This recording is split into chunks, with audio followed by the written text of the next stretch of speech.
நீர் யானை ஆப்பிரிக்காவைச் சேர்ந்த பாலூட்டியாகும். இது ஒரு தாவர உண்ணி கூட்டங்களாக வாழும். ஒரு கூட்டத்தில் 40 நீர் யானைகள் வரை காணப்படும். இவை 40 முதல் 50 ஆண்டுகள் உயிர் வாழ்கின்றன. இவை 3.5 மீட்டர் நீளமானவை, 1.5 மீட்டர் உயரமுடையவை, சராசரியாக 3000 கிலோகிராம் நிறையுடையவை. பெண் நீர் யானைகள் ஆண் நீர் யானைகளை விட சிறியவை.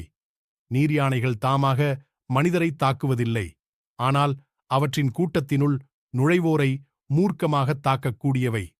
நீர் யானை குட்டிகள் நீரினுள்ளேயே பிறப்பதால் தம் முதல் மூச்சுக்காகவே நீந்தி நீர்மட்டத்திற்கு வருகின்றன. நீருக்கடியிலேயே முளைப்பால் அருந்துகின்றன. நன்றி.